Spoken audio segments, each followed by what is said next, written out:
I was getting attacked in the schools, the media was attacking me. I got sued to close the schools by teacher union, sued me. We won all of those fights, and we did it, and we then had to come back after some school districts were not respecting parents' rights, and we had to make sure that we eliminated student mask mandates in the schools. And we did that.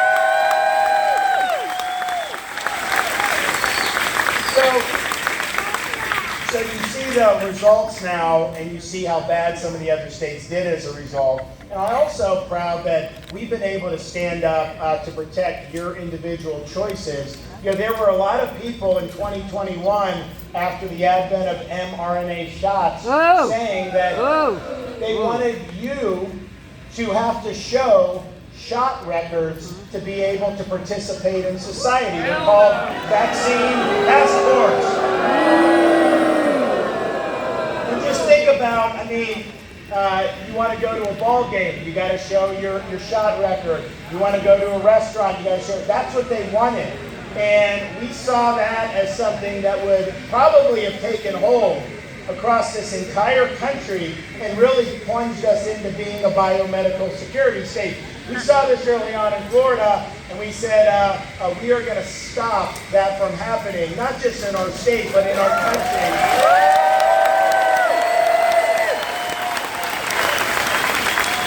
So, 2021, first major state to do it, we banned vaccine passports in the state.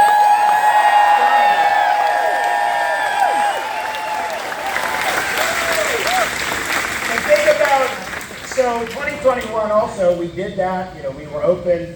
We had the #1 year for domestic tourism in the history of the state of Florida.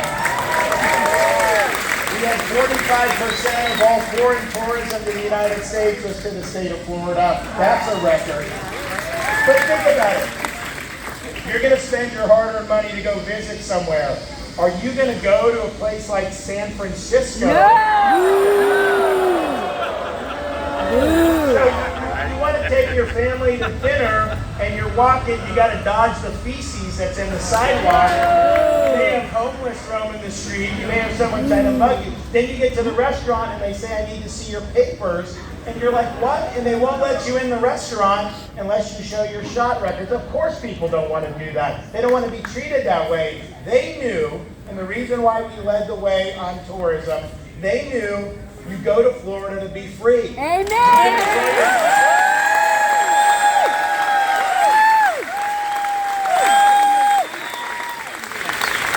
And we also had a movement starting with Brandon himself, but also with companies and local governments and other peoples to impose COVID shot mandates as a condition of employment. No way!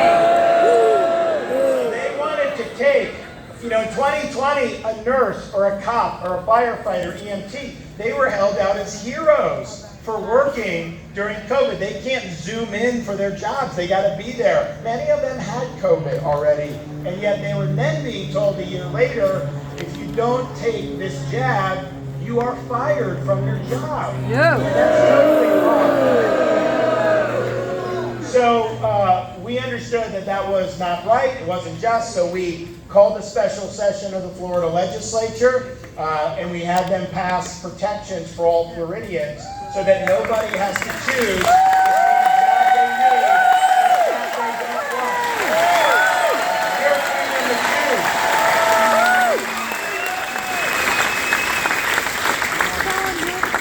choose. We also understood that you're going to see other attempts to do different mandates. And so now, recently, the CDC has added to the childhood immunization schedule. No! Shots for kids. And Florida, we have under our Surgeon General, Dr. Joseph Ladapo. We follow an approach of evidence-based medicine, not political-based medicine. So Joe has recommended to parents not to give COVID jabs to kids. Amen! boys, they have evidence of heart inflammation, and they don't want to ever talk about that, partially because, Big Pharma rules the roost in this country in many respects. But in Florida, we're not bowing down to Big Pharma. We're going to do what's right.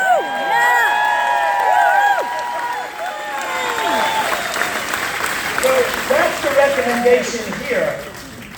But what's going to happen is, because it's on the immunization schedule, states, localities, schools across this country are going to use that as a pretext to impose COVID shot mandates on school children. That's going to happen in this country. That is going to happen. And quite frankly, if I wasn't here, it would happen here most likely too. But you have me around. We think that.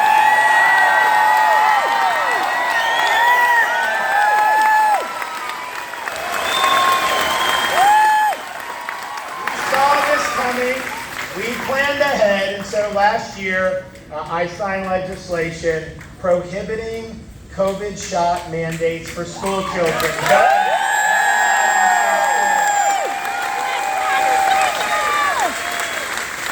let parents make those decisions, and so you have the ability to make these choices in Florida. We're better off for it. And we're really excited that the state's been able to do well. It's funny because I was just in New York State. I got invited up to campaign with our governor candidate, Lee Zeldin, in New York. And it's a close race. Very close race. Tough state.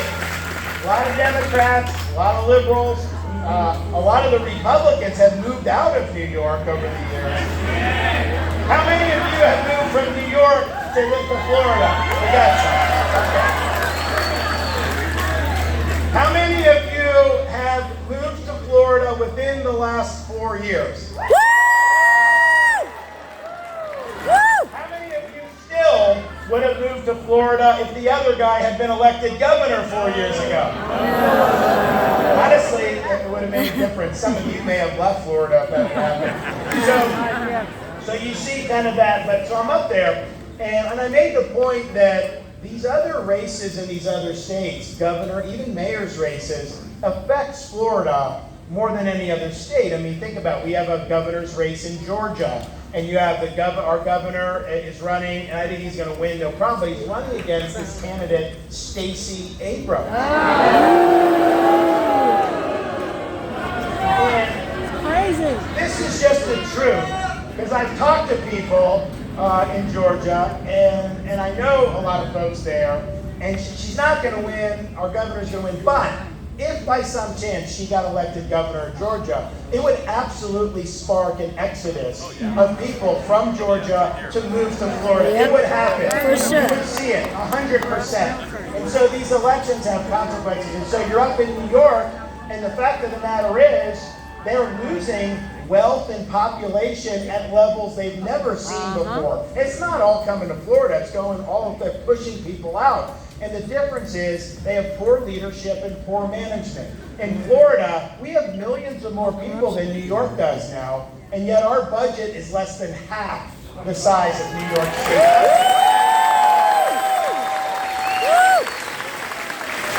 But the thing is, and the New Yorkers tell me this, we have better roads in Florida, we have better services, infrastructure, higher performing K-12 education. And so they're taxing people to smithereens, treating the taxpayer horribly, and what are they doing with all this money? It's being squandered, yes, absolutely. And honestly, when you have leftist politicians involved, probably a lot of corruption too. So that's happening, and they're taxing the Dickens. Meanwhile, in Florida, we don't have an income tax. We're not going to have an income tax. We have the second lowest state per capita tax burden in America. We have the second lowest debt per capita ratio in America. New York has some of the highest in both taxes and debt. And so we manage things well. We respect the taxpayer. We want people to come and realize their dreams in Florida. We like when a small business can start up and succeed. That's why we've led the nation in new business formation since I've been governor.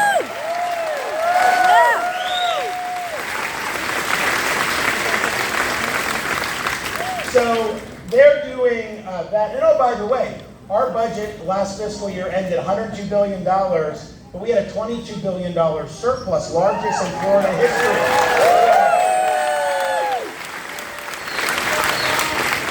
And another thing you see, and as you all know well, we had Hurricane Ian hit the state of Florida in September. Big storm, did a lot of damage. But we saw it very early, started mobilizing, had 42,000 linemen stationed in the state of Florida prior to landfall.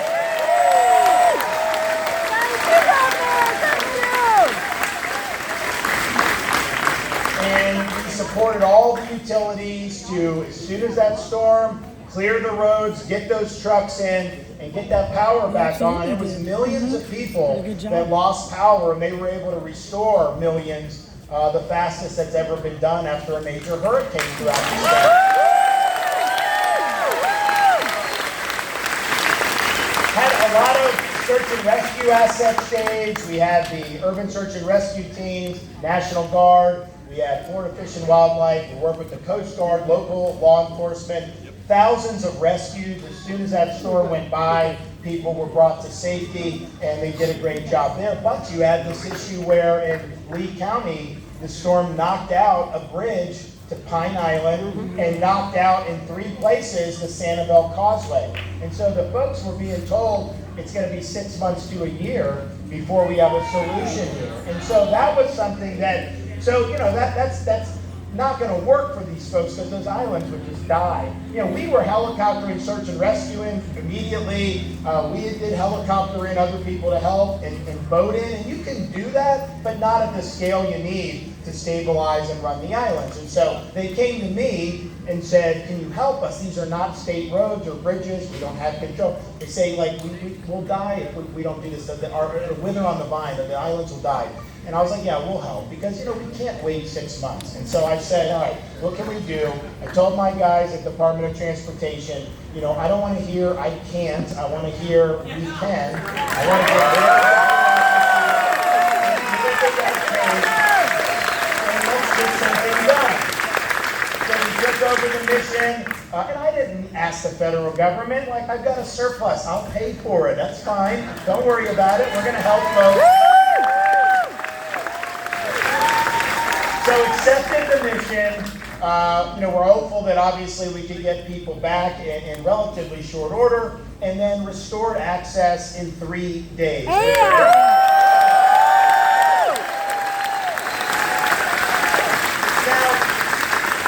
just a question. Do you think that if something like that happened in New York, they would be able to restore?